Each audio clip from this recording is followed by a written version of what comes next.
রহমতের নবী আমার রাস্তা দিয়া চলতেছেন, পার্শ্বে আবু বকর। হঠাৎ করে পেটে ক্ষুধা, পার্শ্বে চেটিয়াল ময়দানে বকরির পাল। আবু বকরকে বললেন, রাখালকে ডাকো। রাখাল এসে হাজির। এই রাখাল, আমাদের পেটে ক্ষুধা, তোমার এমন একটা বকরি আমগো দেও, একটু দুধ পান করবো আমরা দহন করিয়া। রাখাল কয়, এই বকরির মালিক আমি না, অতএব আমি দিতে পারুম না। এবার নবী কয়, রাখাল শোনো, আচ্ছা ঠিক আছে, তাহলে দুধওয়ালা বকরি দেওয়া লাগবে না, এমন একটা বকরি দাও যেই বকরিটা মৃত্যু পর্যন্ত দুধ দিবে না। এরকম বকরি আছে না, দুধ দেয় না, এমন একটা বকরি দাও। রাখাল বলে, এই যে একটা বকরি আছে, এটা নেন, এর থেকে জীবনে দুধ আসবে না। রহমতের নবী বলে, আবু বকর দাঁড়ান। নবী যেই বকরির থেকে জীবনে দুধ আসবে না বলিয়া রাখাল দিল, রহমতের নবী ওই বকরির হাত দিলেন ওলানের ভেতরে, সাথে সাথে দুধ আসলো। নবী পান করলেন, আবু বকর করলেন, রাখালেরও করাইলেন। করানোর পরে কয়, রাখাল বকরিটারে আবার পালের মধ্যে দিয়া দাও। রাখাল দেওয়ার পরে যেই বকরি জীবনে দুধ দিবে না, এই লোকটা কে যার হাত লাগা মাত্র দুধ আসলো? এতক্ষণ চিনে নাই, এতক্ষণ। ও ভাই, আমি রাস্তা দিয়ে হেঁটে আসতেছি, যে চিনে না হে ধাক্কা দিছে, হুজুর সরেন। যখন টের পাইছে আমি চেয়ারে বসার পরে, এবার আর উষা চিনি তার।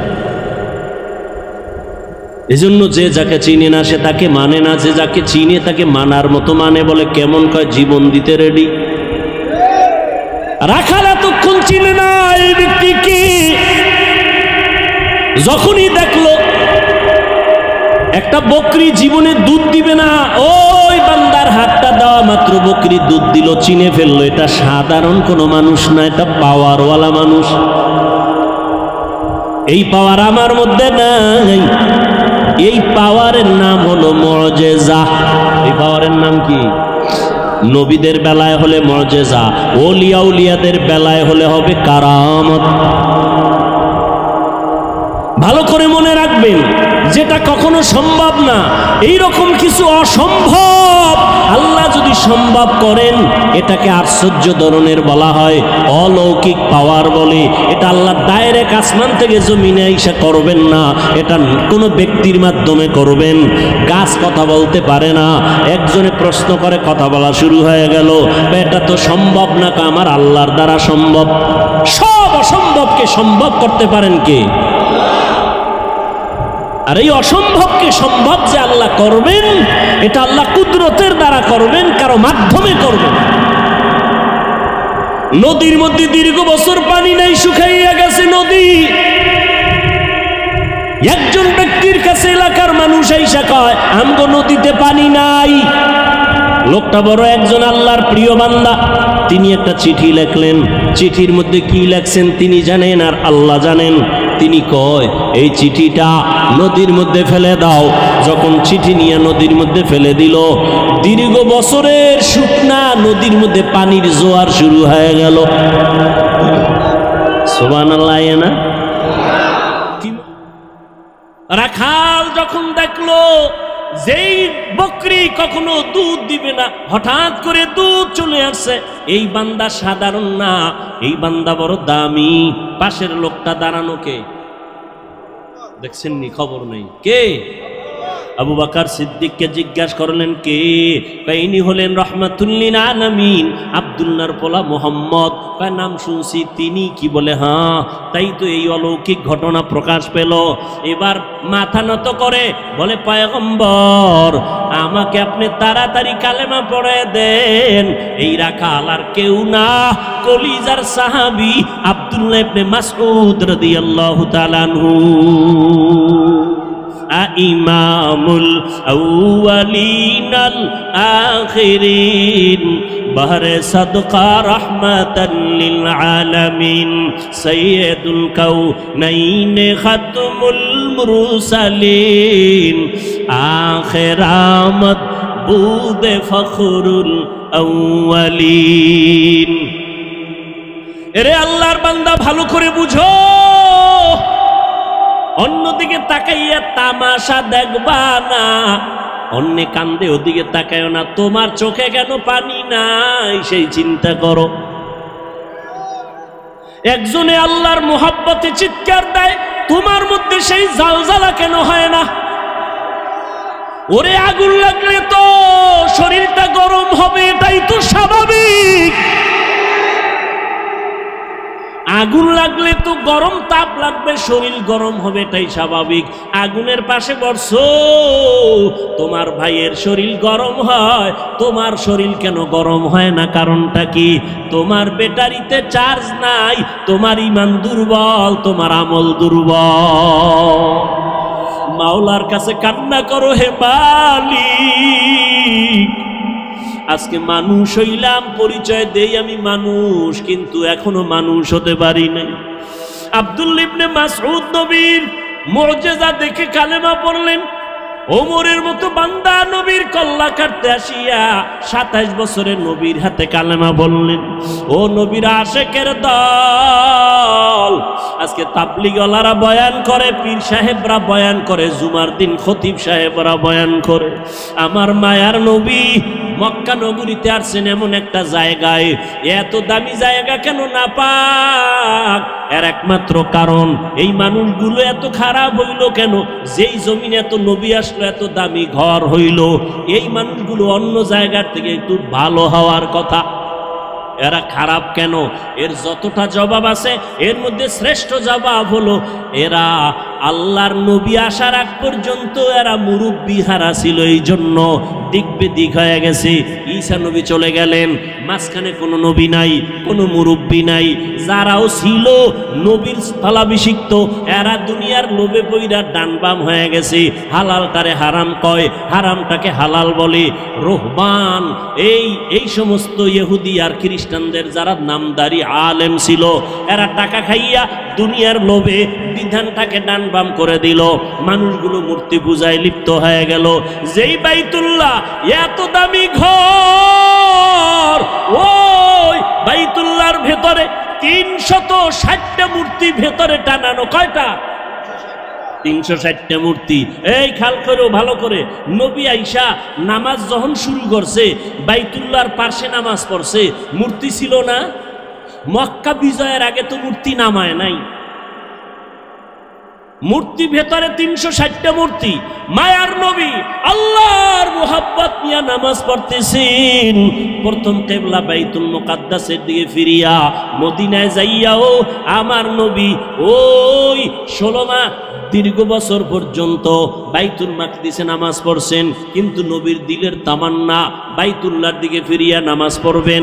মদিনার থেকে দক্ষিণ দিকে হলো বাইতুল্লাহ, ওদিকে ফিরিয়া কখন পড়বেন নবীর মনে চায়। এত বছর নবী বাইতুল্লাহর দিকে ফিরতে পারে না, কিন্তু দিল কাঁদে বাইতুল্লাহর দিকে ফিরবে। নবী নামাজে দাঁড়াইলেন, রুকুর হালাতে জিব্রাইল আমিন আইসা কয়, নবী এবার আপনি বাইতুল মাকদিস থেকে ফিরিয়া বাইতুল্লাহর দিকে হয়ে যান। জিব্রাইল ঘুরাইয়া দিল। নামাজ 4 রাকাতের মাঝখানে 2 রাকাতে ওই মসজিদকে মসজিদে কিবলাতাইন বলে, মদিনাতুল মুনাওয়ারার পাশে। ও নবীর আশিকের দল, এই মক্কার মানুষ খারাপ হওয়ার প্রধান কারণ এরা মুরব্বি পায় নাই। আল্লাহর কসম একবার, আল্লাহর কসম 2 বার, আল্লাহর কসম 3 বার, ওয়াল্লাহি বিল্লাহি তাল্লাহি, যতদিন পর্যন্ত এই জাতি মুরব্বি মানবে না, ততদিন পর্যন্ত এই জাতির কপালে শান্তি আসবে না। বর্তমান দুনিয়ায় এই উম্মতের মুরব্বি একমাত্র উলামায়ে আহলে হক। এদের বিরুদ্ধে যদি যায়, এদের পতন হবে মরার আগে, সেদিন বেশি দূরে না। আর যদি আলেমদের মানিয়ে চলে, আল্লাহ পাক শান্তির দরওয়াজা খুলে দিবে। মক্কার মানুষ এত খারাপ কেন? এরা মুরব্বি নাই, মুরব্বি মানে না, মুরব্বিদের উল্টাপাল্টা করে ফেলছে। এই জন্য আল্লাহর মুহাব্বত এখান থেকে শিক্ষা নাও। নবী আসলেন, মুরব্বি উম্মত পেয়ে গেল। নবী এখন মুরব্বি হইয়া উম্মতের ডাক্তার, চিকিৎসা করতেছেন। উম্মতের সুন্দর চিকিৎসা করার জন্য প্রধান কারণ হলো, প্রথম কাজ হলো সুন্দর ব্যবহার। নবী এমন সুন্দর ব্যবহার দিয়েছেন, মক্কার মানুষ নবীর আশেক হয়ে গেল। দুশ্মনেরাও যদি গালি দেয় কিন্তু পেছন থেকে নবীরে মোহাব্বত করে। যেই মুহাম্মদ এত সুন্দর ব্যবহার, 63 বছর হায়াতে আমার নবী একটা মিথ্যা কথা জীবনে বলেন নাই।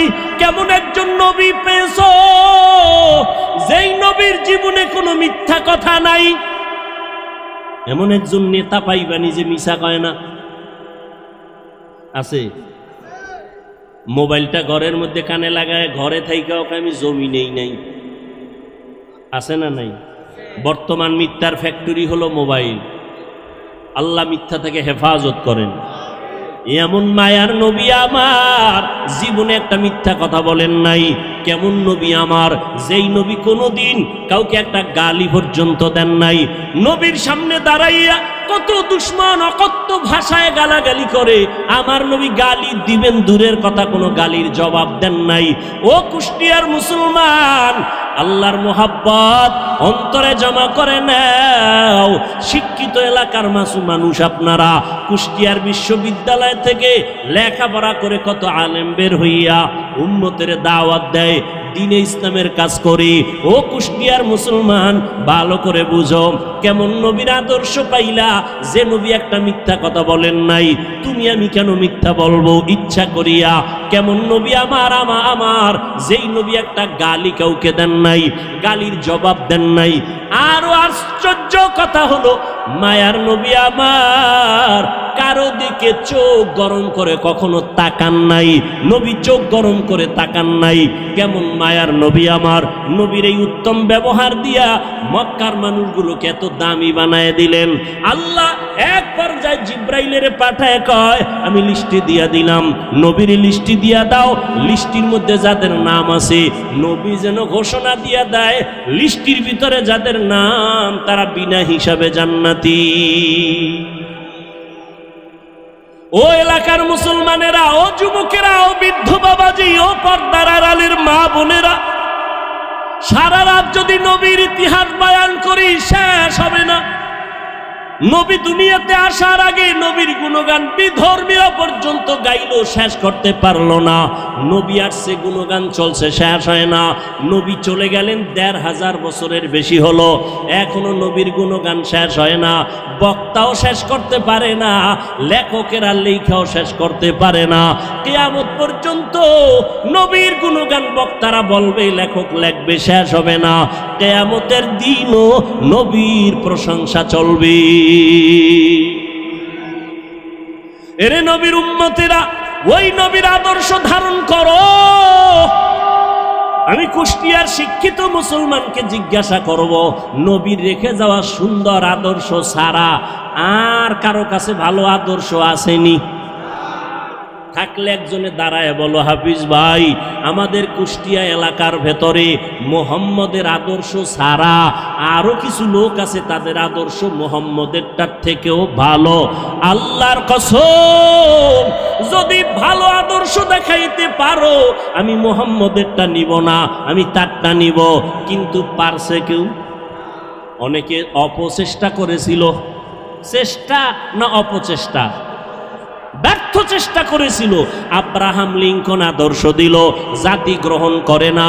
মাও সেতুন আদর্শ দিল, জাতি গ্রহণ করে না। লেনিন আদর্শ দিল, জাতি গ্রহণ করে না। কার্ল মার্কস আদর্শ দিল, জাতি গ্রহণ করে না। বরং আওয়াজ উঠল দুনিয়ায়। কি আওয়াজ? বলে, দুনিয়াতে যত আদর্শ গান শুনলাম, এক কথায় জবাব, দুনিয়ার সব আদর্শগুলো নাপাক, একমাত্র মদিনার নবীর আদর্শই হলো পাক। ও গো নবীর উম্মতেরা, হয়ে আজি দিশাহারা, কোরআন হাদিসের চলো যখন যাহা চায় মনে, নবী বিনে কে তরাবে পুলসিরাত মিজানে, নবী বিনে কে তরাবে পুলসিরাত মিজানে। ও ও আল্লাহর বান্দারা, তাহলে নবীর আদর্শ থেকে দামি আর আদর্শ কারো কাছে? সবাই একমত। দ্বিতীয় প্রশ্ন, নবীজির আদর্শ যে রেখে গেলেন মানবে কারা? হিন্দু, ইহুদি, খ্রিস্টান? সবাই একটু জিহ্বা নাড়ায় আল্লাহ সাক্ষী, ফেরেশতারা লিখবে। বলো নবীর আদর্শ মানবে কারা? কোন দেশের মুসলমান? সারা দুনিয়ার, শুধু কুষ্টিয়ার মুসলমান বাদ।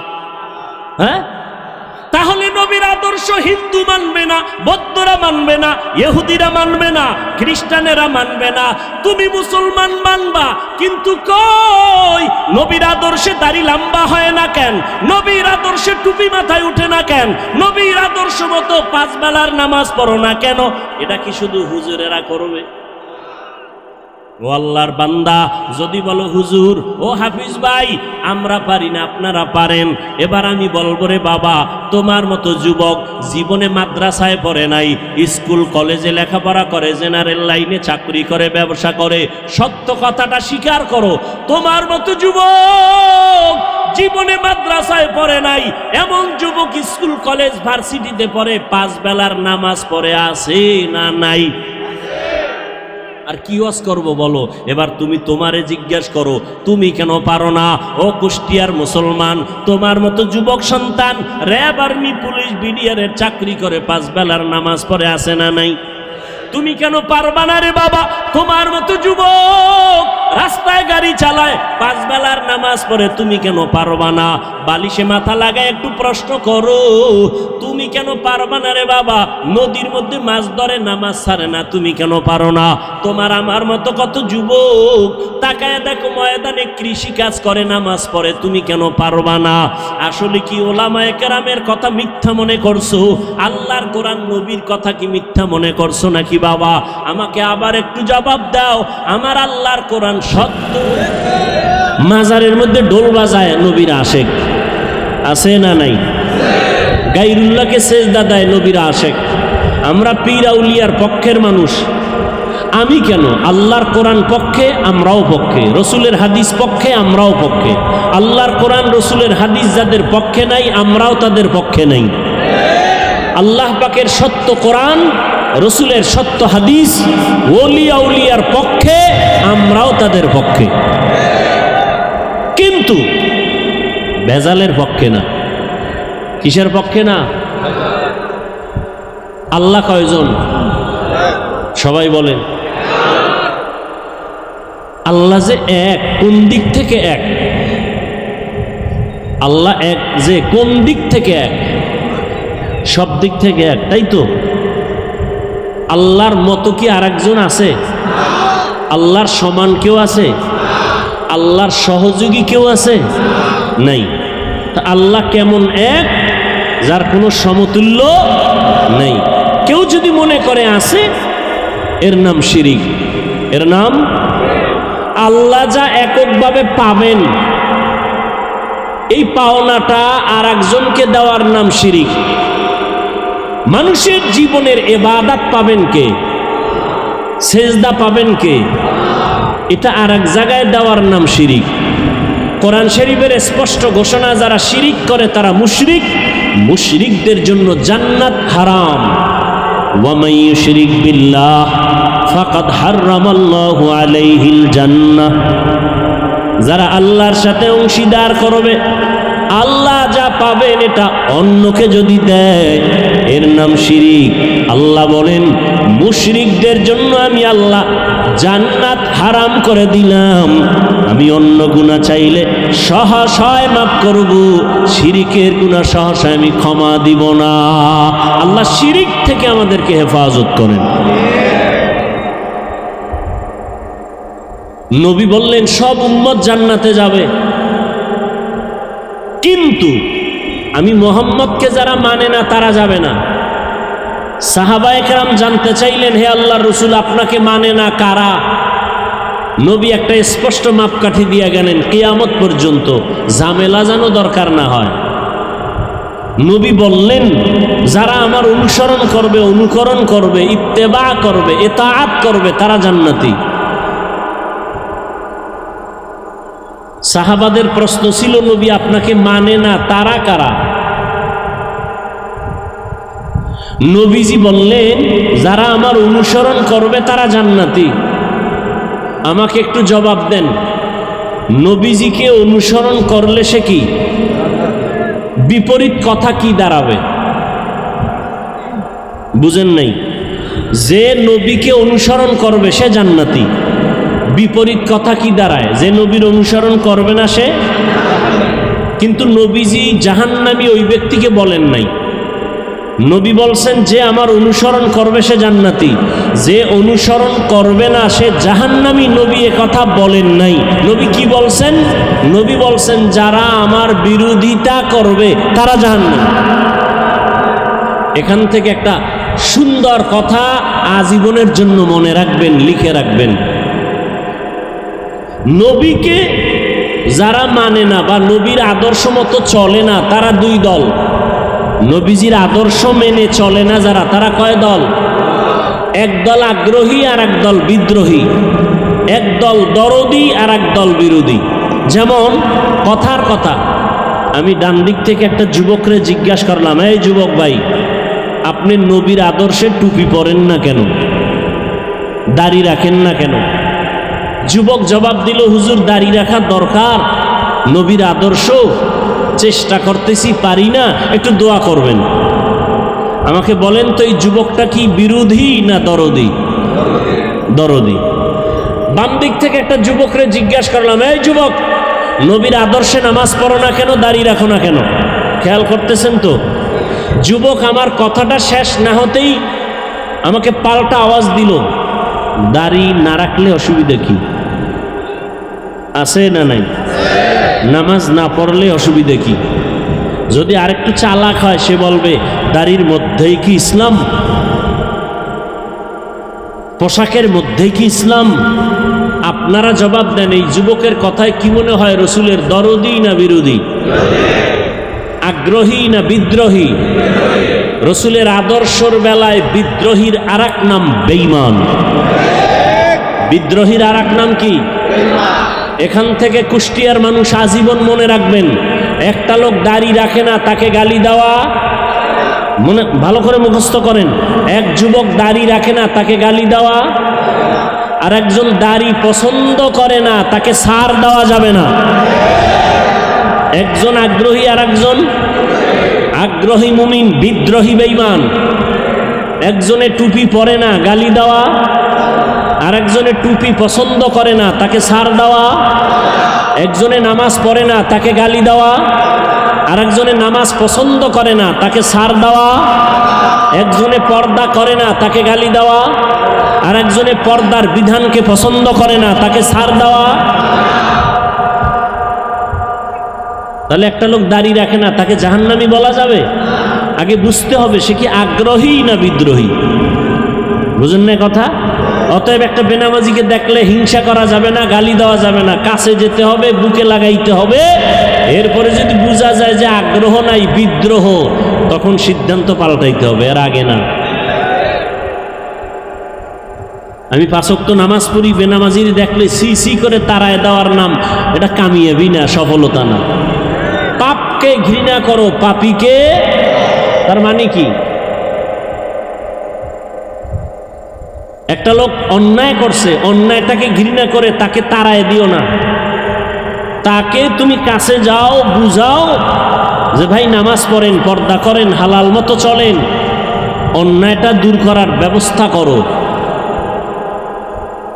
রোগকে ঘৃণা করো, রোগীকে না। হাদিসের উপরেই আজকের এই সবকটা আমরা মনে রাখবো। নবীজি বলছেন যে আমার অনুসরণ করে জান্নাতে যাবে, যে করে না সে জাহান্নামে যাবে বলেন না। জাহান্নামে কে যাবে? নবী বলছেন যে বিরোধিতা করে, যে নবীর আদর্শের বিরোধিতা করে সে জাহান্নামে যাবে। এবার আসেন আয়াতের উপরে, পরিচিত একটি আয়াত, ওয়ামা আরসালনাকা ইল্লা রাহমাতাল লিল আলামিন।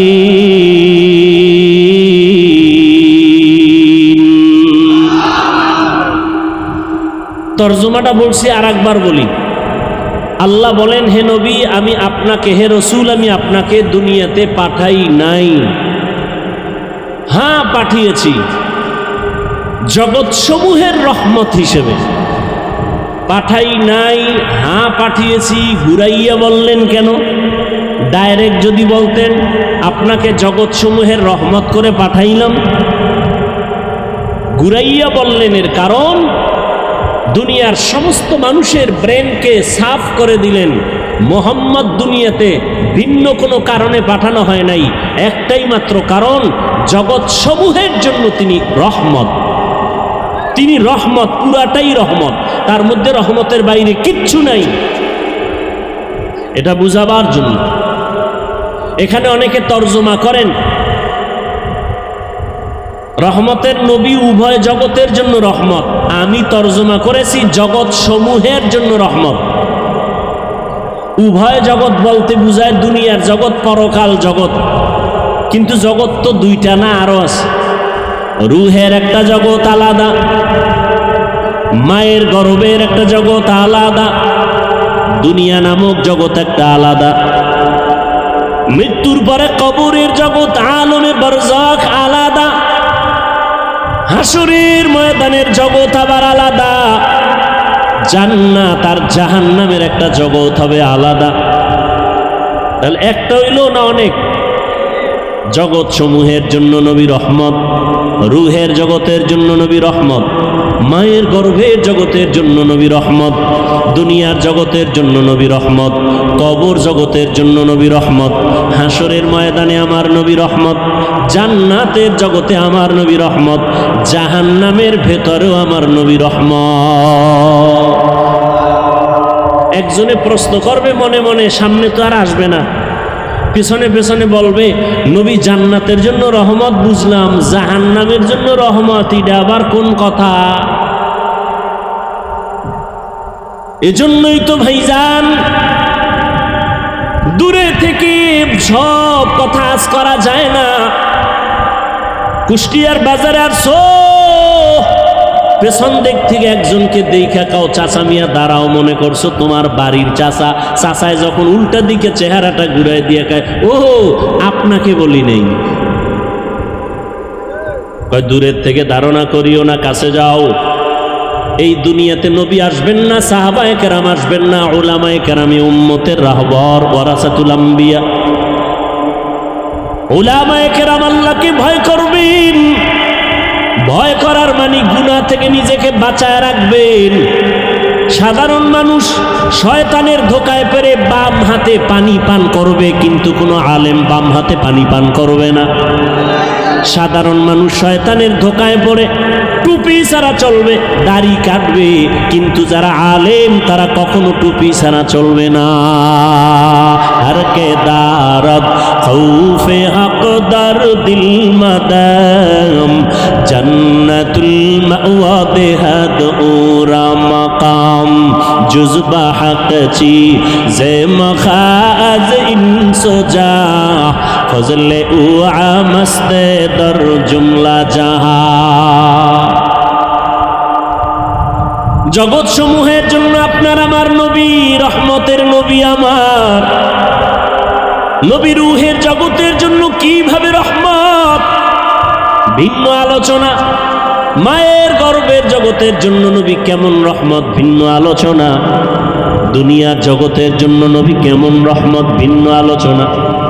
হাসরের ময়দানের জন্য নবী কেমন রহমত, ভিন্ন আলোচনা। জান্নাতের জগতে নবী কেমন রহমত, ভিন্ন আলোচনা। জাহান্নামের জগতের জন্য নবী রহমত কেমন, ভিন্ন আলোচনা। আপনাদের ধৈর্য হবে না, সময়ও কুলাবে না। এজন্য আমি শুধুমাত্র রুহের জগৎ নিয়ে কথা বলবো না, শুধু দুনিয়ার জগৎটা নিয়ে কিছু কথা বলে বিদায় নিব। আল্লাহ যদি তৌফিক দেন, বয়ান বক্তা সাহেব যত বড় যোগ্যতা সম্পূর্ণ বড় বক্তা হোক না কেন, অনেক এলেম আছে, অনেক ডিগ্রি আছে, কিন্তু বয়ান ভালো হওয়া, বয়ান ভালো না হওয়া এটা বক্তার কোনো বাহাদুরি না, এটা শ্রোতাদের মোহাব্বত আর দিলের আকর্ষণ। এই পয়েন্টটাও লিখে রাখেন আজীবন। কিছু মার্কা মারা পয়েন্ট বলবো, এটি লিখে রাখবেন। বক্তার বয়ান ভালো হইছে না খারাপ হইছে এগুলো সব নির্ভর করে শ্রোতাদের মোহাব্বত আর কলবের আকর্ষণের উপর। আপনাদের অন্তরের হালাত যেমন, বয়ান হবে তেমন। যদি আল্লাহর মোহাব্বত নিয়ে বয়ান করি আর আল্লাহর মোহাব্বত নিয়ে বয়ান শুনেন, বরকতকে দিবেন। দুনিয়ার জগতের জন্য আমার নবী রহমত। কেমন একজন নবী আল্লাহ আমাদের দান করেছেন চিনলি না রে যুবক? যদি আমার নবীর একবার চিনতি, নেতার জন্য জীবন দাও, নেত্রীর জন্য জীবন দাও, দলের জন্য জীবন দাও, আমার নবীরে যদি একবার চিনতি, এই জমিনে কল্লা দিয়া দিতি, কোনো বেঈমান আমার নবীর বিরুদ্ধে কথা বলতে পারতো না।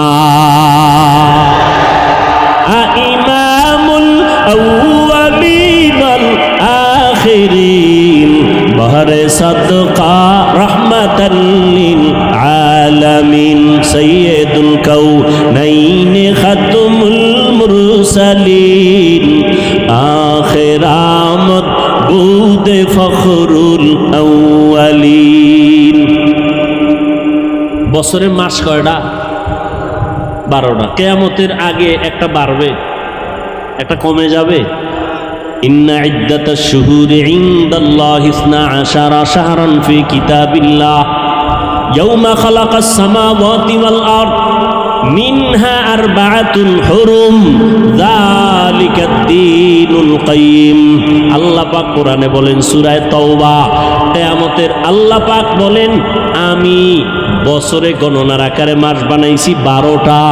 এইটাই যে কথাটা আমি আল্লাহ লিখে রাখছি আসমান জমিন সৃষ্টির দিন লাউহে মাহফুজের মধ্যে, লাউহে মাহফুজে লিখে রেখেছি বছরে মাস হবে 12টা, এবং এই 12 মাসের মধ্যে 4 মাস হবে বড় দামি, বড় সম্মানের মাস।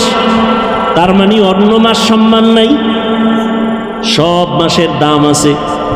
4টা মাস, 12 মাসের মধ্যে 4 মাস হবে বড় দামি, বেশি দামি। এর মধ্যে একটা মাস হলো জিকাদাহ, এরপরে যুলহিজ্জা, রজব, মুহররম।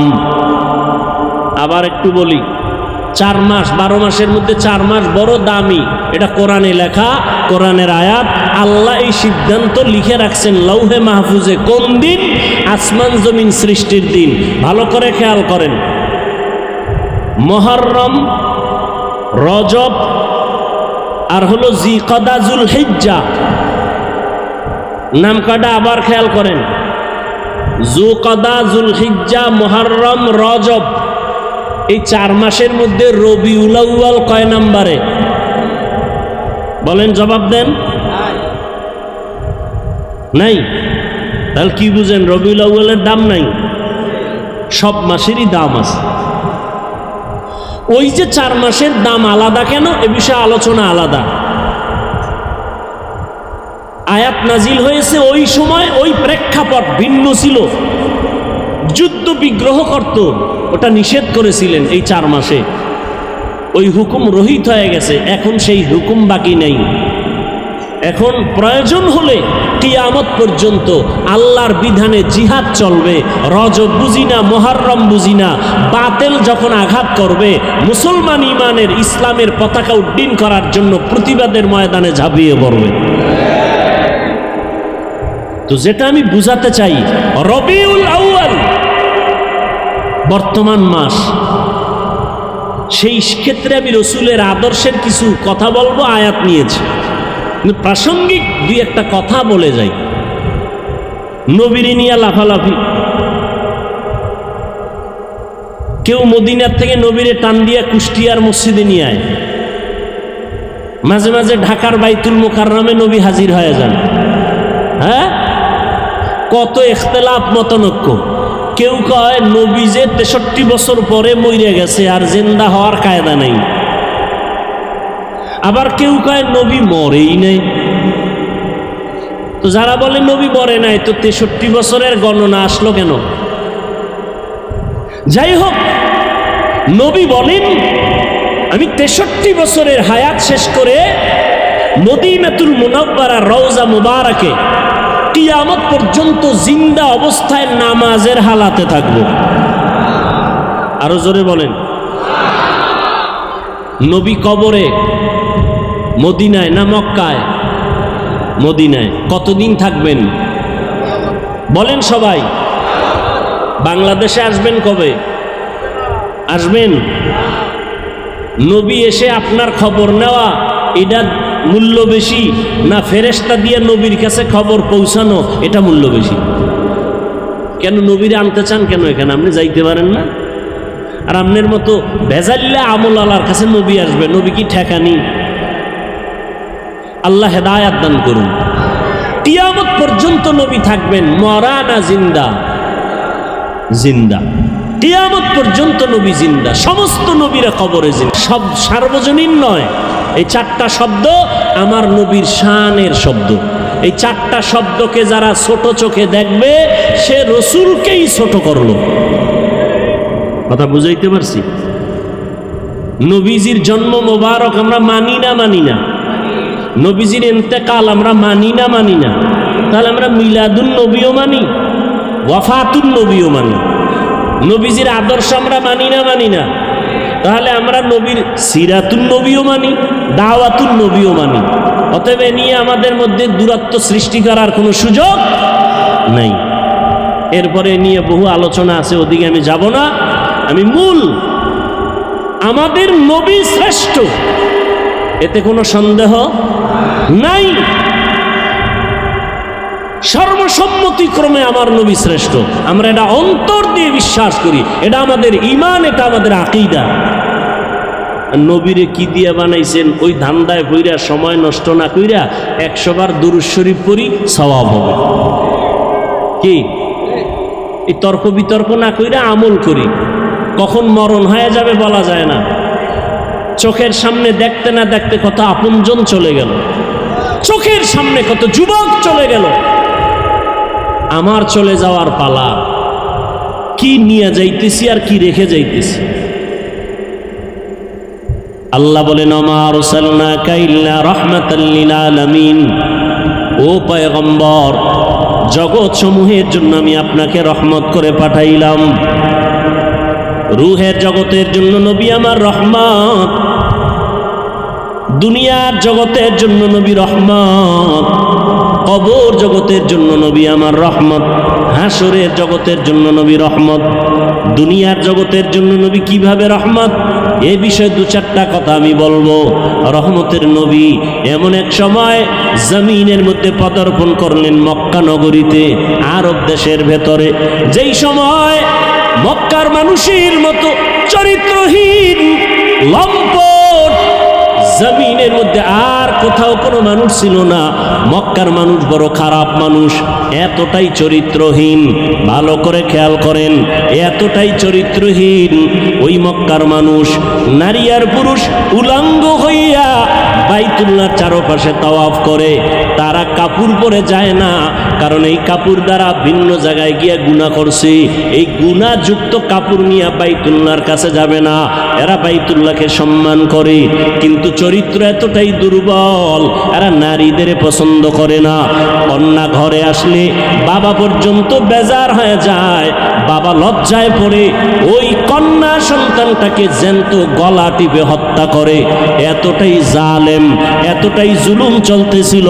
জুলুমের সমাজ, এমন এক জায়গা চতুর্মুখী নাপাক আর নাপাক আর নাপাক। এই অবস্থায় এমন একজন রহমতের নবী মক্কা নগরীর মাঝে আল্লাহ পাঠাইছেন। রহমতের নবী আসছেন, আসা মাত্র জমিনের মধ্যে পরিবর্তনের হাওয়া শুরু হয়ে গেল। প্রশ্ন এখন জটিল, মক্কার মানুষ এত কেন খারাপ হলো, অন্য এলাকার মানুষ কেন খারাপ হলো না, সিরিয়ার মানুষ এত খারাপ কেন না, মক্কার মানুষ এত খারাপ কেন? অথচ এখানে তো লক্ষ লক্ষ নবী আসছেন, সব নবীরা বাইতুল্লাহ তাওয়াফ করছেন। আদম আলাইহিস সালাম ভারতের চরমদ্বীপ থেকে আল্লাহর ঘর জিয়ারতের জন্য 40 বার পায়ে হেঁটে গেছেন, হাইটা হাইটা গিয়া বাইতুল্লাহ জিয়ারত করেছেন আদম নবী। আদম আলাইহিস সালাম, নূহ আলাইহিস সালাম এই জমিনের মধ্যে কদম রেখেছেন। আমাদের আকীদা বিশ্বাস, যেখানে আজান হয়, কোরআন তেলাওয়াত হয়, যেখানে দ্বীনের কথা হয়, আলেম ওলামা আসে, ওই জায়গাটা বরকতপূর্ণ হয়, ঠিক নি? মক্কার জমিনের মধ্যে সব নবীরা আসছেন, বাইতুল্লাহ তাওয়াফ করছেন, জায়গাটা বড় বরকতের জায়গা। এখানের মানুষ অন্য দিকের তুলনায় একটু কম খারাপ হবে, অথচ সিরিয়ার মানুষ এত খারাপ না, মক্কার মানুষ এত খারাপ। আবার এমন একটা জায়গা যেখানে আল্লাহ পৃথিবী নামক গ্রহ বানাইয়া প্রথম আল্লাহ একটা ঘর বানাইলেন বাইতুল্লাহ। ইন্না আউওয়ালা বাইতিন উযিআ লিন-নাস লাল্লাযী বিবাক্কাতা মুবারাকাও ওয়া হুদা মুবারাকাও ওয়া হুদাল লিল আলামিন।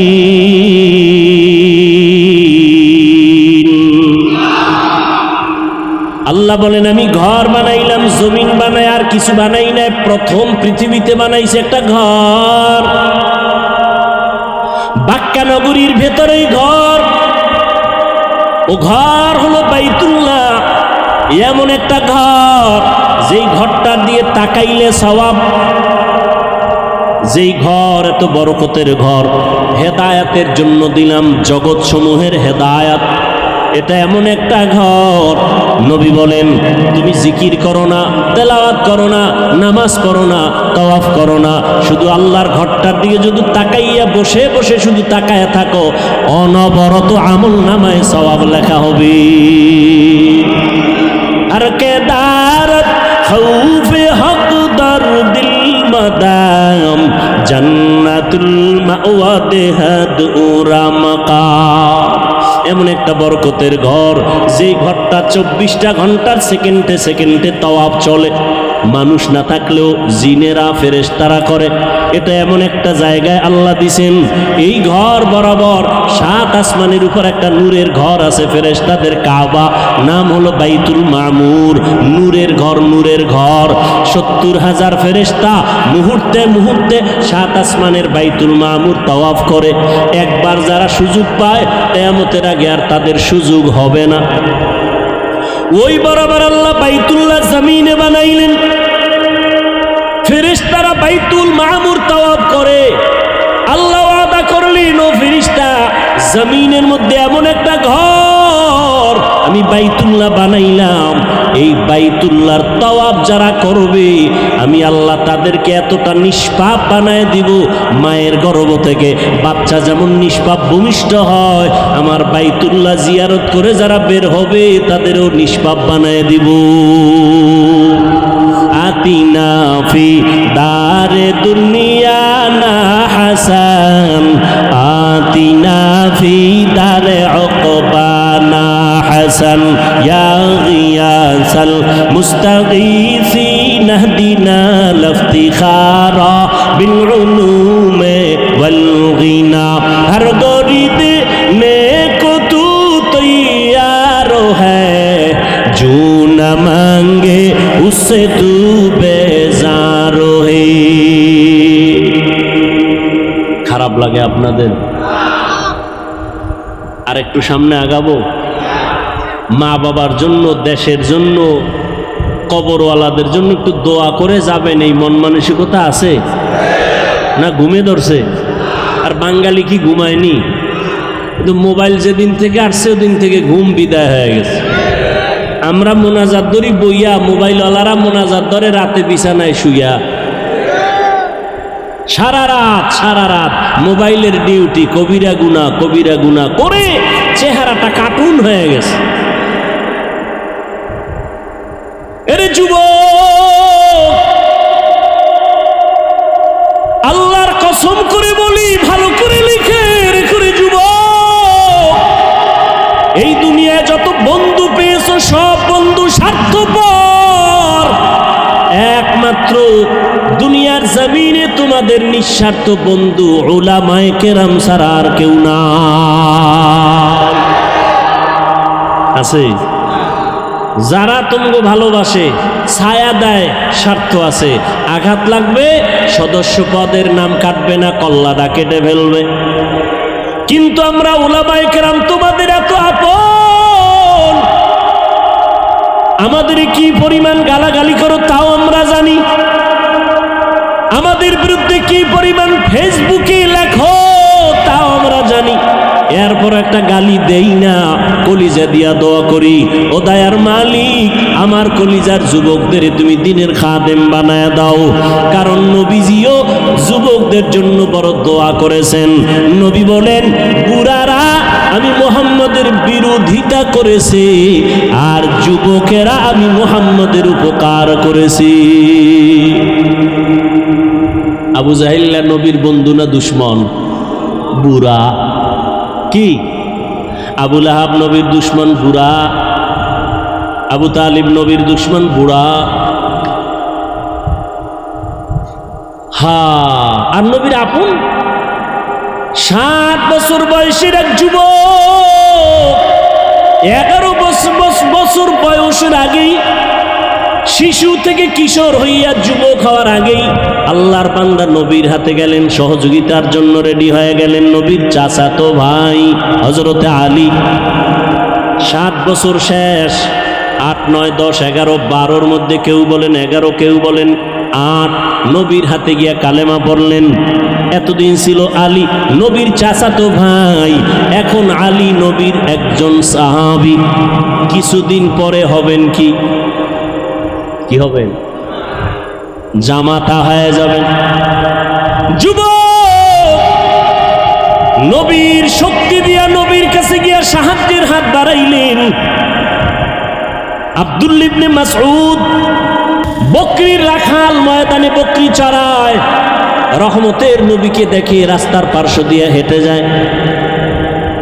নবীর পেটে ক্ষুধা লাগছে, আবু বকর সিদ্দিক নবীর সাথে আছেন। কেমন একজন নবী পাইলে রে বাবা, চিনলা না? ও কুষ্টিয়ার মুসলমান, তুমিও মুসলমান, আমিও মুসলমান, তোমার আমার আল্লাহ এক, তোমার নবী আমার নবী এক, তোমার ধর্ম আমার ধর্ম এক, তোমার কালেমা আমার কালেমা এক, তোমার কোরআন আমার কোরআন এক, তোমার কাবা আমার কাবা। কিন্তু দুঃখ, আমি আজকে টুপি মাথায় না দিলে ভালো লাগে না, টুপি ফেলতে চাই না। আর তোমারে পাও ধইরা ধইরা বিনয়ের সাথে বয়ান করি টুপি পরার জন্য, টুপি মাথায় দিতেই চাও না। আমি নামাজ ছাড়তে চাই না, আর তোমার পায়ে ধরে ধরে বিনয়ের সাথে নামাজের বয়ান করি, তুমি নামাজ পড়তেই চাও না। অথচ তুমিও মুসলমান, আমিও মুসলমান, তোমার আল্লাহ এক, আমার আল্লাহ, তোমার নবী আমার নবী এক, তোমার কাবা আমার কাবা এক। তুমি আজ আমি মসজিদে না ঢুকলে লজ্জা পাই, আর তুমি মসজিদে ঢুকতে গেলে লজ্জা পাও। আমি পর্দা না করলে লজ্জা পাই, তুমি পর্দা করতে গেলে লজ্জা পাও। আমি টুপি ফেলতে চাই না, তুমি টুপি দিতে চাও না। আমি দাড়ি কাটতে চাই না, তোমারে পাও দইরা বয়ান করার পরেও তুমি দাড়ি রাখতে চাও না। কারণটা কি রে বাবা? অথচ তোমার আল্লাহ এক, আমার নবী এক, তোমার কাবা আমার কাবা এক, সব এক, দুনিয়াতে আসছি এক। আবার যেদিন বিদায়ের আওয়াজ হবে, আমি হাফিজুর রহমানেরও 3টা কাফন, তোমারও 3টা কাফন হবে। পীর সাহেবের জন্য একটা কাফন কেউ বাড়াইয়াও দিবে না, এমপি মারা গেলে কাফন বাড়াবে না, রিক্সার ড্রাইভার মরে গেলে গরিবের কারণে একটা কাফন কেউ কমাইয়াও দিবে না। সবার বেলায় 3টা কাফন, কালার হবে আলাদা। কি যারা আলিয়ায় পড়ে তাদের কালার একরকম, যারা কওমিতে পড়ে তাদের কালার আর এক রকম, সব এক। তিনটা সাদা কাপড়ের প্যাকেট যখন হবে, কে পীর, কে মুরিদ, কে আলেম, কে মূর্খ, কে ইমাম, কে মুক্তাদি লেখা থাকবে, সব একাকার হয়ে গেছে। কবরে রাখার পর প্রশ্ন হবে তিনটা। কয়টা? আমাকেও যেই প্রশ্ন করা হবে আপনাদেরও সে একই প্রশ্ন করা হবে। রবের পরিচয় দাও, ধর্মের পরিচয় দাও, রহমাতুল্লিল আলামিনের পরিচয় দাও। আমাকেও প্রশ্ন যা করবে আপনাদেরও সেই একই প্রশ্ন করা হবে। ও আল্লাহর বান্দারা, কেমন একজন নবী পাইলে ওই নবীর জন্য একটু মায়া হলো না রে বাবা? আজকে আমি তোমার মতো চলি, এই দুনিয়ায় চলি তোমার মতো, তোমার মতোই চলাফেরা করি। তুমিও তিন বেলা খাও, আমরাও তিন বেলা খাই। তুমিও রাতের বেলা ঘুমাও, আমরাও ঘুমাই। ও আল্লাহর বান্দারা, তোমরাও ব্যবসা করো, চাকরি করো, আমরাও ব্যবসা করি, চাকরি করি। ও আল্লাহর বান্দারা, তোমরাও রাস্তাঘাটে চলো, আমরাও রাস্তাঘাটে চলি। তোমরাও বিদেশ সফর করো, আমরাও করি। ও আল্লাহর বান্দা, একই দেশে বসবাস করি, একই হাওয়া বাতাসে চলি, একই খানা খাই, কিন্তু আজকে তুমি মুসলমান, আমি মুসলমান, এক আল্লাহর গোলাম হইয়া কেন তুমি নবী মানো না? কেন তুমি নবীর মহব্বত অন্তরে জমা করো না? কারণটা কি বুঝেই আসে না? আসলে কারণ হলো, যে যাকে চিনে না সে তাকে মানে না। তুমি আমার আল্লাহকে এখনো চিনতে পারো নাই রে যুবক। তুমি নেতাকে চিনছো, নেতার জন্য তুমি জীবন দিয়া রাস্তায় বের হইয়া যাও। আর আমি আমার নবীরে চিনলাম, এই জন্য আমি নেতার জন্য জীবন দিতে চাই না, নেত্রীর জন্য চাই না, দলের জন্য চাই না।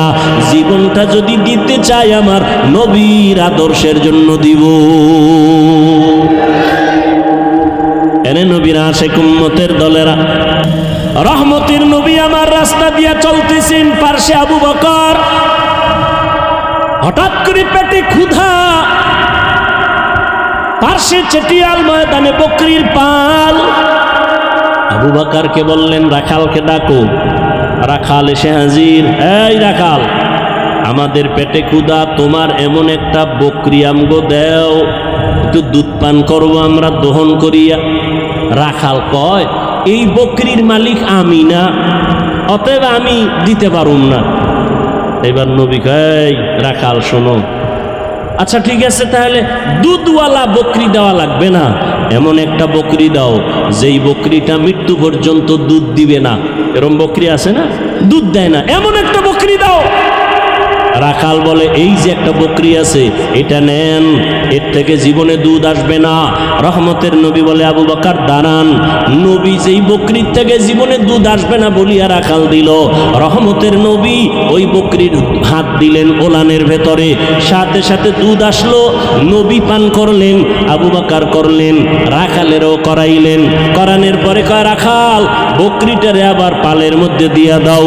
রাখাল দেওয়ার পরে যেই বকরি জীবনে দুধ দিবে না, এই লোকটা কে যার হাত লাগা মাত্র দুধ আসলো? এতক্ষণ চিনে নাই, এতক্ষণ।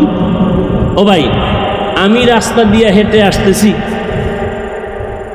যে চিনে না হে ধাক্কা দিছে, হুজুর সরেন। যখন টের পাইছে আমি চেয়ারে বসার পরে, এবার আর উঠাছিনি তার। এজন্য যে যাকে চিনে না সে তাকে মানে না, যে যাকে চিনে তাকে মানার মতো মানে। বলে কেমন? কয় জীবন দিতে রেডি। রাখাল এতক্ষণ চিনে না এই ব্যক্তি কি।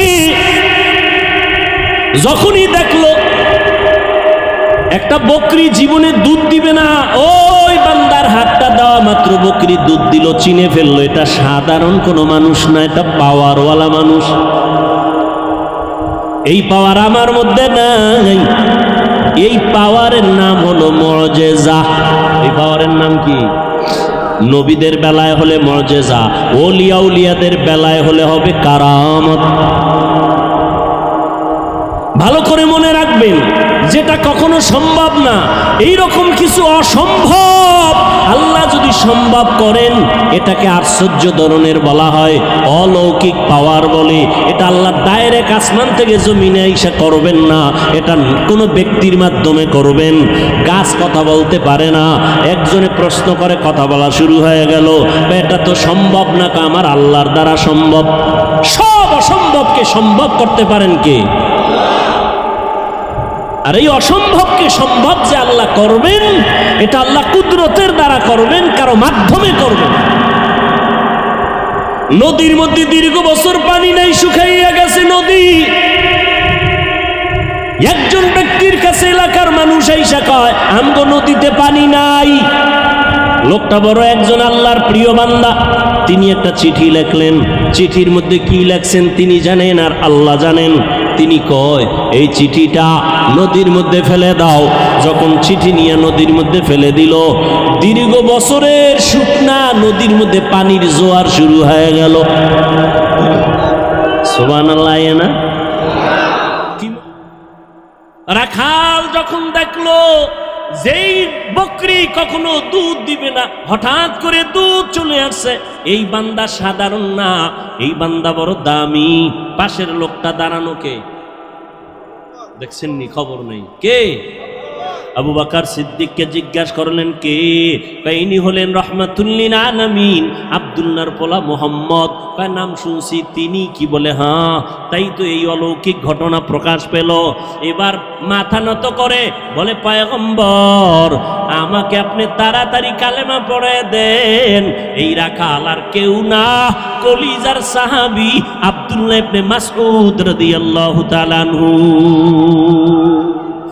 ইমামুল আউয়ালিনাল আখিরিন, বাহরে সাদকা রাহমাতাল লিল আলামিন, সাইয়্যিদুল কাউনাইন খাতমুল মুরসালিন, আখিরামত বুদে ফখরুল আউয়ালিন।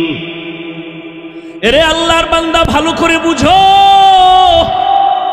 অন্যদিকে তাকাইয়া তামাশা দেখবা না, অন্য কান্দে ওদিকে তাকাইও না। তোমার চোখে কেন পানি নাই সেই চিন্তা করো। একজনে আল্লাহর মুহাব্বতে চিৎকার দেয়, তোমার মধ্যে সেই জালজালা কেন হয় না?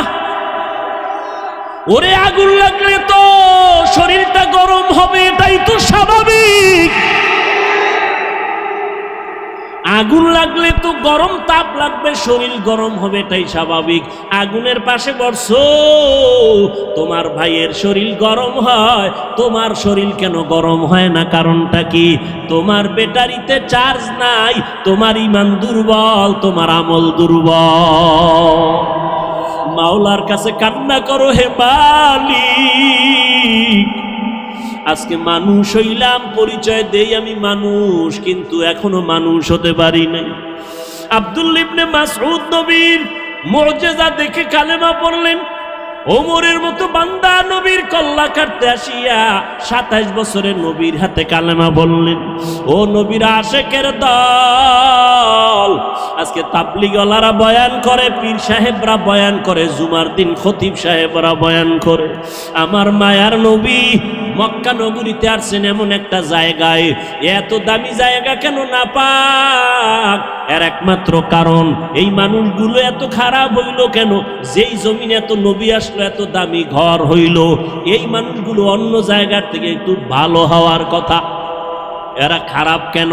এর যতটা জবাব আছে, এর মধ্যে শ্রেষ্ঠ জবাব হলো এরা আল্লাহর নবী আসার আগ পর্যন্ত এরা মুরব্বি হারা ছিল, এই জন্য দিক বেদিক হয়ে গেছে।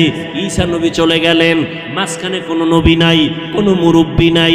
যারাও ছিল নবীর স্থলাভিষিক্ত, এরা দুনিয়ার লোভে পইরা ডান বাম হয়ে গেছে। হালালটারে হারাম কয়, হারামটাকে হালাল বলে। রোহবান এই সমস্ত ইহুদি আর খ্রিস্টানদের যারা নামদারি আলেম ছিল, এরা টাকা খাইয়া দুনিয়ার লোভে বিধানটাকে ডান বাম করে দিল। মানুষগুলো মূর্তি পূজায় লিপ্ত হয়ে গেল। যেই বাইতুল্লাহ এত দামি ঘর, ওই বাইতুল্লাহর ভেতরে 360টা মূর্তি ভেতরে টানানো। কয়টা? 360টা মূর্তি। এই খেয়াল করো ভালো করে, নবী আইসা নামাজ যখন শুরু করছে বাইতুল্লাহর পাশে নামাজ পড়ছে, মূর্তি ছিল না? মক্কা বিজয়ের আগে তো মূর্তি নামায় নাই, মূর্তি ভেতরে 360টা মূর্তি। মায়ার নবী আল্লাহর মুহাব্বত নিয়ে নামাজ পড়তেছেন, প্রথম কিবলা বাইতুল মুকাদ্দাসের দিকে ফিরিয়া মদিনায় যাইয়াও আমার নবী ওই 16 মাস দীর্ঘ বছর পর্যন্ত বাইতুল মাকদিসে নামাজ পড়ছেন, কিন্তু নবীর দিলের তামান্না বাইতুল্লাহর দিকে ফিরিয়া নামাজ পড়বেন। মদিনার থেকে দক্ষিণ দিকে হলো বাইতুল্লাহ, ওদিকে ফিরিয়া কখন পড়বেন? নবীর মনে চায় এত বছর নবী বাইতুল্লাহর দিকে ফিরতে পারে না, কিন্তু দিল কাঁদে বাইতুল্লাহর দিকে ফিরবে। নবী নামাজে দাঁড়াইলেন, রুকুর হালাতে জিব্রাইল আমিন আইসা কয়, নবী এবার আপনি বাইতুল মাকদিস থেকে ফিরিয়া বাইতুল্লাহর দিকে হয়ে যান। জিব্রাইল ঘুরাইয়া দিল। নামাজ 4 রাকাতের মাঝখানে 2 রাকাতে ওই মসজিদকে মসজিদে কিবলাতাইন বলে, মদিনাতুল মুনাওয়ারার পাশে। ও নবীর আশিকের দল, এই মক্কার মানুষ খারাপ হওয়ার প্রধান কারণ এরা মুরব্বি পায় নাই। আল্লাহর কসম একবার, আল্লাহর কসম 2 বার, আল্লাহর কসম 3 বার, ওয়াল্লাহি বিল্লাহি তাল্লাহি, যতদিন পর্যন্ত এই জাতি মুরব্বি মানবে না ততদিন পর্যন্ত এই জাতির কপালে শান্তি আসবে না। বর্তমান দুনিয়ায় এই উম্মতের মুরব্বি একমাত্র উলামায়ে আহলে হক। এদের বিরুদ্ধে যদি যায় এদের পতন হবে মরার আগে, সেদিন বেশি দূরে না। আর যদি আলেমদের মানিয়ে চলে আল্লাহ পাক শান্তির দরওয়াজা খুলে দিবে। মক্কার মানুষ এত খারাপ কেন? এরা মুরব্বি নাই, মুরব্বি মানে না, মুরব্বিদের উল্টাপাল্টা করে ফেলছে। এই জন্য আল্লাহর মুহাব্বত এখান থেকে শিক্ষা নাও। নবী আসলেন, মুরব্বি উম্মত পেয়ে গেল। নবী এখন মুরব্বি হইয়া উম্মতের ডাক্তার, চিকিৎসা করতেছেন। উম্মতের সুন্দর চিকিৎসা করার জন্য প্রধান কারণ হলো, প্রথম কাজ হলো সুন্দর ব্যবহার। নবী এমন সুন্দর ব্যবহার দিয়েছেন, মক্কার মানুষ নবীর আশিক হয়ে গেল। দুশ্মনেরাও যদি গালি দেয় কিন্তু পেছন থেকে নবীরে মোহাব্বত করে। যেই মুহাম্মদ এত সুন্দর ব্যবহার, 63 বছর হায়াতে আমার নবী একটা মিথ্যা কথা জীবনে বলেন নাই। কেমন একজন নবী পেয়েছো যেই নবীর জীবনে কোনো মিথ্যা কথা নাই? এমন একজন নেতা পাইবানি যে মিছা কয় না? আছে? মোবাইলটা ঘরের মধ্যে কানে লাগায় ঘরে থাইকাও আমি জমি নেই নাই, আছে না নাই? বর্তমান মিথ্যার ফ্যাক্টরি হলো মোবাইল। আল্লাহ মিথ্যা থেকে হেফাজত করেন। এমন মায়ার নবী আমার জীবনে একটা মিথ্যা কথা বলেন নাই। কেমন নবী আমার, যেই নবী কোনোদিন কাউকে একটা গালি পর্যন্ত দেন নাই। নবীর সামনে দাঁড়াইয়া কত দুশ্মন অকথ্য ভাষায় গালাগালি করে, আমার নবী গালি দিবেন দূরের কথা, কোনো গালির জবাব দেন নাই। ও কুষ্টিয়ার মুসলমান, আল্লাহর মুহাব্বত অন্তরে জমা করে নাও। শিক্ষিত এলাকার মানুষ আপনারা, কুষ্টিয়ার বিশ্ববিদ্যালয় থেকে লেখাপড়া করে কত আলেম বের হইয়া উম্মতের দাওয়াত দেয়, দ্বীনে ইসলামের কাজ করি। ও কুষ্টিয়ার মুসলমান, ভালো করে বুঝো, কেমন নবীর আদর্শ পাইলা যে নবী একটা মিথ্যা কথা বলেন নাই। তুমি আমি কেন মিথ্যা বলবো ইচ্ছা করিয়া? কেমন নবী আমার যেই নবী একটা গালি কাউকে দেন নাই, গালির জবাব দেন নাই। আরো আশ্চর্য কথা হলো, মায়ার নবী আমার কারো দিকে চোখ গরম করে কখনো তাকান নাই। নবী চোখ গরম করে তাকান নাই। কেমন মায়ার নবী আমার, নবীর এই উত্তম ব্যবহার দিয়া মক্কার মানুষগুলোকে এত দামি বানায় দিলেন। আল্লাহ এক পর্যায়ে জিব্রাইলের পাঠায় কয়, আমি লিস্টি দিয়া দিলাম, নবীর লিস্টি দিয়া দাও। লিস্টির মধ্যে যাদের নাম আছে নবী যেন ঘোষণা দিয়া দেয়, লিস্টির ভিতরে যাদের নাম তারা বিনা হিসাবে জান্নাতি। ও এলাকার মুসলমানেরা, ও যুবকেরা, ও বৃদ্ধ বাবাজি, ও পর্দার আড়ালের মা বোনেরা, সারা রাত যদি নবীর ইতিহাস বয়ান করি শেষ হবে না। নবী দুনিয়াতে আসার আগে নবীর গুণগান বিধর্মীরা পর্যন্ত গাইলো শেষ করতে পারলো না। নবী আসছে, গুণগান চলছে, শেষ হয় না। নবী চলে গেলেন ১৫০০ বছরের বেশি হলো, এখনো নবীর গুণগান শেষ হয় না। বক্তাও শেষ করতে পারে না, লেখকেরা লেখাও শেষ করতে পারে না। কিয়ামত পর্যন্ত নবীর গুণগান বক্তারা বলবে, লেখক লেখবে, শেষ হবে না। কিয়ামতের দিনও নবীর প্রশংসা চলবে। এরে নবীর উম্মতেরা, ওই নবীর আদর্শ ধারণ করো। আমি কুষ্টিয়ার শিক্ষিত মুসলমানকে জিজ্ঞাসা করব, নবীর রেখে যাওয়া সুন্দর আদর্শ ছাড়া আর কারো কাছে ভালো আদর্শ আসেনি? থাকলে একজনে দাঁড়ায় বলো, হাফিজ ভাই, আমাদের কুষ্টিয়া এলাকার ভেতরে মোহাম্মদের আদর্শ ছাড়া আরো কিছু লোক আছে, তাদের আদর্শ মোহাম্মদেরটার থেকেও ভালো। আল্লাহর কসম, যদি ভালো আদর্শ দেখাইতে পারো, আমি মোহাম্মদেরটা নিব না, আমি তারটা নিব। কিন্তু পারছে কেউ? অনেকে অপচেষ্টা করেছিল। চেষ্টা না অপচেষ্টা? ব্যর্থ চেষ্টা করেছিল। আব্রাহাম লিঙ্কন আদর্শ দিল, জাতি গ্রহণ করে না। মাও সেতুন আদর্শ দিল, জাতি গ্রহণ করে না। লেলিন আদর্শ দিল, জাতি গ্রহণ করে না। কার্ল মার্কস আদর্শ দিল, জাতি গ্রহণ করে না। বরং আওয়াজ উঠল দুনিয়ায়। কি আওয়াজ? বলে, দুনিয়াতে যত আদর্শ আদর্শ গান শুনলাম, এক কথায় জবাব, দুনিয়ার সব আদর্শগুলো নাপাক, একমাত্র মদিনার নবীর আদর্শই হলো পাক। ও গো নবীর উম্মতেরা, হয়ে আজি দিশাহারা, কোরআন হাদিসের চলো যখন যাহা চায় মনে, নবী বিনে কে তরাবে পুলসিরাত মিজানে, নবী বিনে কে তরাবে পুলসিরাত মিজানে। ও আল্লাহর বান্দারা, তাহলে নবীর আদর্শ থেকে দামি আর আদর্শ কারো কাছে?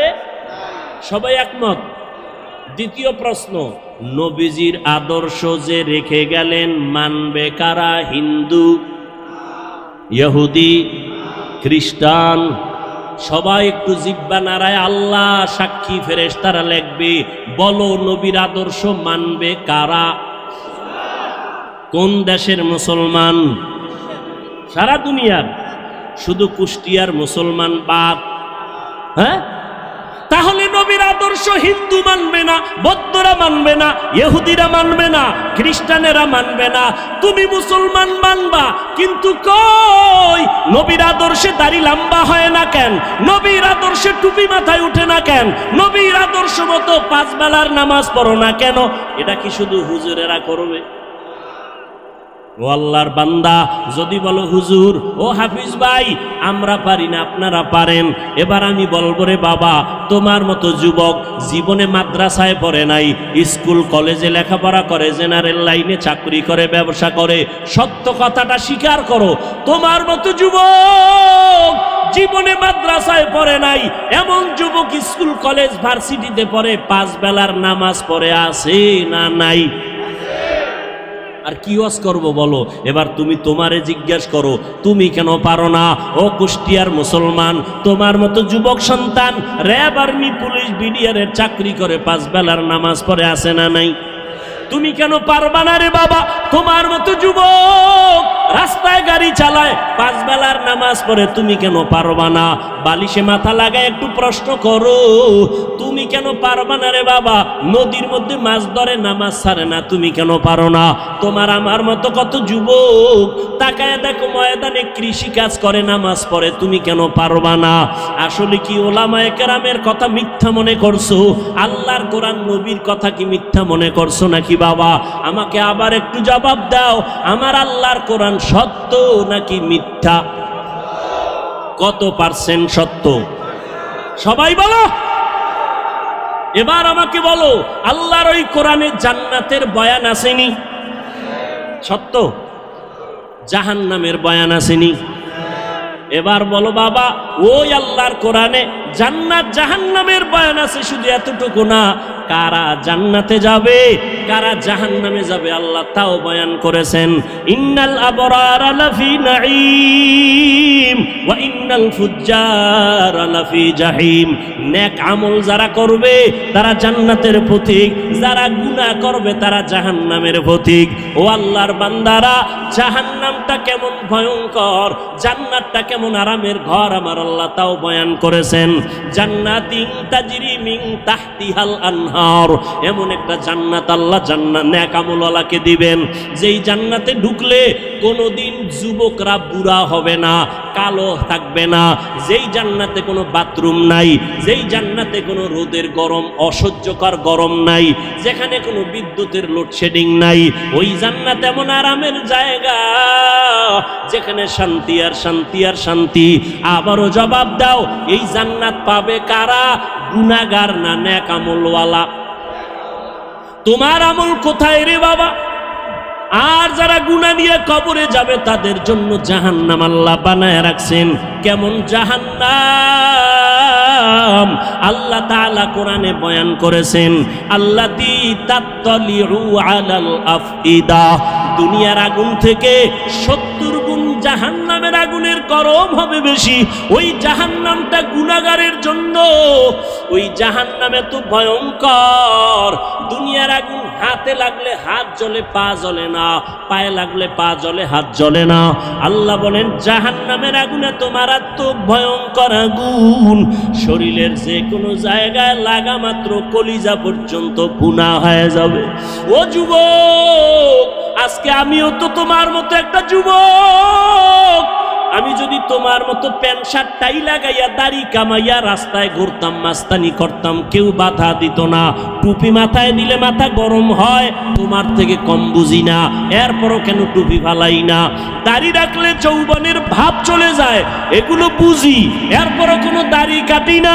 ও যুবক, বেপরদায় চললে বড় যৌবনের ভাব মিটানো যায়, এরপরও কেন বেপরদায় চলি না? ও আল্লাহর বান্দারা, নামাজ পড়তে অনেক কষ্ট, শীতের দিন ফজরের সময় নামাজ পড়াবো আরো কষ্ট, এরপরও কেন নামাজ ছাড়ি না রে বাবা? এই লম্বা জামাটা পরলে শরীর গরম লাগে, বুঝি, তারপরও কেন এই পোশাকটা ফালাই না? এর একমাত্র কারণ, আল্লাহর কোরআন পড়লাম, নবীর কথা দেখলাম, একটাও কোনো মিথ্যা নাই। অনেক বেঈমানেরা, পণ্ডিতেরা মিথ্যা প্রমাণ করার জন্য অপচেষ্টা করছি, আজও পর্যন্ত আমার মাওলার কথা একটা ভুল বের করতে পারে নাই, পারছে? বরং বহু বেঈমানেরা কালেমা পড়ে মুসলমান হয়ে গেল। ও যুবক বাবা, চিন্তা ভাবনা করিয়া কবরের দিকে যাও, একটু চিন্তা করো রে বাবা, আমার মাওলার কোরআন সত্য। আজকের বৈজ্ঞানিকরা বলে জমিন থেকে 9,30,00,000 মাইল উপরে হলো সূর্য। এই জমিনটা যত বড়, তার থেকে 13 লক্ষ গুণ বড় সূর্য। এই সূর্যটা রাতের বেলা নাই, দিনের বেলা ছিল, এখনো কেন এত গরম লাগে, সহ্য করা যায় না? আল্লাহর কথা মিথ্যা না রে বাবা। নবী বলেন কিয়ামতের দিন মানুষ, নারী আর পুরুষ সব উলঙ্গ দাঁড়াবে হাসরের মাঠে, সূর্যটা নিচে নেমে আসবে, সূর্যের গরমে জমিনটা তামা হয়ে যাবে। আম্মা জান আয়েশা রাদিয়াল্লাহু তাআলা আনহা দেখেন, নবী একদিন তার রুমে বৈশা কাঁদতেছেন, যে নবীর কোনো গুনাহ নাই, সেই নবী কান্না করেন। আম্মা জান বলেন, ইয়া রাসূলুল্লাহ, আমার ভয় লাগে কোনো বেয়াদবি করলাম কিনা, আপনি কেন কাঁদতেছেন? আমার নবী বলেন, আয়েশা, আপনি কোনো বেয়াদবি করেন নাই, কেন কাঁদেন হে নবী? মায়ার নবী বলেন, ও আয়েশা, হাসরের ময়দানের কথা মনে পড়ে গেছে আমার। কিয়ামতের দিন আমার গুনাহগারের উম্মতের কি হালাত হবে? কেন ইয়া রাসূলুল্লাহ? নবী বলেন, ও আয়েশা, কিয়ামতের ময়দানে নারী আর পুরুষ সব উলঙ্গ দাঁড়াবে। কিয়ামতের দিন সূর্যের গরমে মাথার মগজগুলো টাস টাস করে ফেটে যাবে, জমিনটা তামা হয়ে যাবে। অন্যদিকে জাহান্নামের আওয়াজ, আবার আমার মাওলাও রাগান্বিত আওয়াজ দিবেন, লিমানিল মুলকুল ইয়াউম লিল্লাহিল ওয়াহিদিল কাহ্হার। আমার আল্লাহ এত রাগান্বিত হবেন, হাসরের ময়দানটা থর থর করে কেঁপে উঠবে। হাসরের ময়দানে সবাই থাকবে উলঙ্গ নারী আর পুরুষেরা। ও পর্দার আড়ালের মা বোনেরা, আল্লাহ আপনাদের এত মর্যাদা দান করেছেন। আপনারা নবীদের মায়ের মতো মা, আপনারা আলেমদের মায়ের মতো মা, আপনাদের এত সম্মান। আপনারা খাদিজা রাদিয়াল্লাহু তাআলা আনহার মতো নারী, আপনারা আয়েশা রাদিয়াল্লাহু তাআলা আনহার মতো দামি নারী, আপনারা ফাতেমা রাদিয়াল্লাহু তাআলা আনহার মতো দামি নারী, ঈসা নবীর মা মারিয়াম আলাইহাস সালামের মতো দামি নারী। আপনারা আল্লাহ পাক রব্বুল আলামিন এত সম্মান আপনাদের দান করলেন। ও পর্দার আড়ালের আম্মা জানেরা, এতক্ষণ আমি যুবকদের যত বয়ান শুনাইলাম ভালোর লাইনে, এই ভালোটা ততদিন পর্যন্ত হবে না যতদিন পর্যন্ত মা আপনি সন্তানকে ভালো লাইনে চালাইবেন না। কারণ সন্তান ভালো লাইনে যাওয়ার পেছনে অবদান হলো মায়ের, কারণ সন্তান মাকে বেশি ফলো করিয়া চলে। এই জন্যই নবীও বলেছেন, এ দুনিয়ায় সব থেকে নারী নেককারিনী যারা আদর্শবান নারী বড় দামি সম্পদ। এরে আম্মা জান, আপনার সন্তানটাকে আপনি ডাক্তার বানাবেন, বাধা নাই। ইঞ্জিনিয়ার বানাবেন, বাধা নাই। প্রফেসর বানাবেন, বাধা নাই। ও যুবক, তুমি স্কুলে পড়ো, কলেজে পড়ো, ভার্সিটিতে পড়ো, বাধা নাই। আমি এতক্ষণ তোমাদের এত চিল্লাইয়া বয়ান শুনাইলাম, একবারও আমি বলি নাই তোমরা হুজুর হইয়া মাদ্রাসায় যাও। না বাবা, তুমি চাকরি করো, বাধা নাই। ব্যবসা করো, বাধা নাই।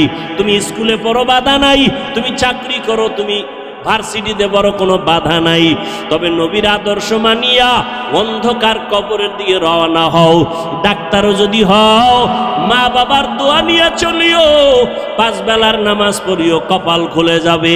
ইঞ্জিনিয়ার যদি হও, ভালো আদর্শ নিয়ে মানুষের সাথে আচরণ ভালো করিও, কোরআন তেলাওয়াত করো, 5 ওয়াক্ত নামাজ পড়িও, জীবনের চাকা ঘুরে যাবে।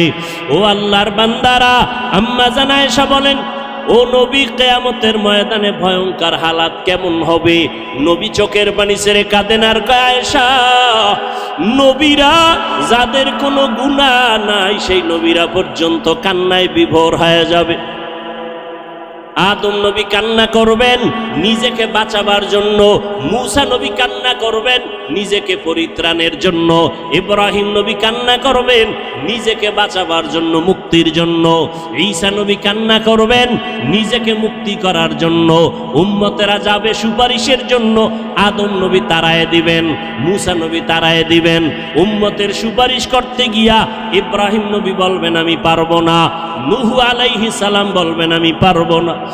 নবী বলেন, ও আয়েশা জানো, ওই কঠিন সময় উম্মতেরা এক একজন নবীর কাছে যাইয়া যখন দেখবে সুপারিশের কেউ নাই, উম্মতেরা পাগলের মতো করবে। সর্বশেষ ওরা আমি মুহাম্মদের কাছে দৌড়ানোর চেষ্টা করবে, আমাকে তালাশ করবে। আম্মা জান বলেন, নবী আপনাকে হাসরের ময়দানে উম্মতেরা কোথায় পাবে? নবী বলেন, ও আয়েশা, আমি আমার মাওলার কুদরতের সামনে মাকামে মাহমুদে সেজদায় পড়ে কান্না করব। অন্য নবীরা নিজেকে বাঁচাবার কান্নায় বিভোর, আর আমি মুহাম্মদ একবারও আমার জন্য আমি কান্না করব না।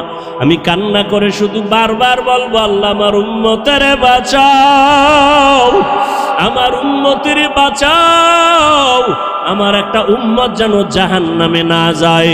আমার আল্লাহ তখন বলবে, নবী আপনি কাঁদবেন না, আপনার উম্মত গুলো ধরে ধরে বাছাই করে জান্নাতের ময়দানের দিকে নিয়ে যান। ও আয়েশা, আমি তখন খুশি মনে আমার উম্মত গুলো ধরে ধরে জান্নাতের ময়দানের দিকে নেওয়া শুরু করব। আম্মা জান আয়েশা বলেন, ইয়া রাসূলুল্লাহ, কোটি কোটি কোটি মানুষের ভেতরে আপনার উম্মত গুলো চিনবেন কি করে? নবী বলেন, ও আয়েশা, যেই উম্মত দুনিয়াতে আমি মুহাম্মদের মোহাব্বতে ভরিয়া ওযু বানাইয়া 5 বেলার নামাজ যথাযথভাবে আদায় করবে, কিয়ামতের ময়দানে ওই ওযুর জায়গাগুলো নূরের আলোতে চমকাইতে থাকবে। আমি নবী দেখে দেখে উম্মতকে জান্নাতের দিকে নিয়ে যাব। ও কুষ্টিয়ার মুসলমান বাবারা, ও যুবক বৃদ্ধ বাবাজি, পর্দার আড়ালের মা বোনেরা, কিয়ামতের ময়দানে আল্লাহ না করুন যদি আল্লাহর নবীর সুপারিশের কাতারে দাঁড়াইতে না পারি, বেনামাজি হইয়া যদি দাঁড়াই, বেপরদার অবস্থা নিয়ে যদি দাঁড়াই, তওবা না করে গুনাহ নিয়ে যদি যাই, নবী তখন বলবে না তুমি আমার উম্মত না, আমি তোমার নবী না। আল্লাহ পাক বলবেন ও ফেরেশতা, এই গুনাহগার বেনামাজি নাফরমানের জাহান্নামের হ্যান্ডকাপ লাগায়া দাও। ও আল্লাহর বান্দারা, সূর্যের গরম সইতে পারি না, গুনাহ নিয়ে কবরে গেলে হাসরের ময়দানে কেমনে জাহান্নামের আগুন সহ্য করব? একটু নিজের চিন্তা করো। আজকে তোমার ডানে বামে, আমার ডানে বামে ভক্তবৃন্দের অভাব নাই, টাকা পয়সা বাড়ি গাড়ির অভাব নাই, মরিয়া গেলে সাদা কাফন ছাড়া কেউ নাই, অন্ধকার কবরে কেউ আমার আপন হইয়া যাবে না। অতএব এখনো সময় আছে, তওবা করে নাও। আল্লাহর মোহাব্বত নিয়ে, উলামায়ে কেরামের পরামর্শ নিয়ে 5 ওয়াক্ত নামাজ পড়ো।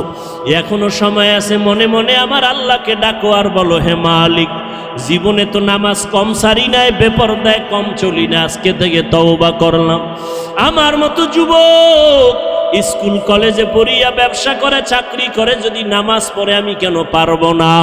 আজকে থেকে নামাজ ছাড়বো না, বেপরদায় চলবো না, দাড়ি কাটবো না, মা বাবার সাথে বেয়াদবি করবো না, মুরব্বীদের সাথে বেয়াদবি করবো না, উলামায়ে কেরামের পরামর্শ নিয়া, নবীর তরিকা মানিয়া চলবো, মা বাবার দোয়া নিয়া চলবো। তওবা করার মতো যদি নিয়ত হয়, অন্তরে যদি কোনো নেফাকি আর দুর্বলতা না থাকে, খাঁটি তওবা করার নিয়ত যাদের অন্তরে আছে, দুটো হাত আমার আল্লাহকে দেখাইয়া দাও। আয় আল্লাহ, আমাদের হাতগুলো কবুল করে নেন, তওবা কবুল করে নেন। তওবার উপরে মজবুত হইয়া, নবীজির আদর্শ মানিয়া, উলামায়ে কেরামের পরামর্শে চলার তৌফিক দান করেন। আমিন।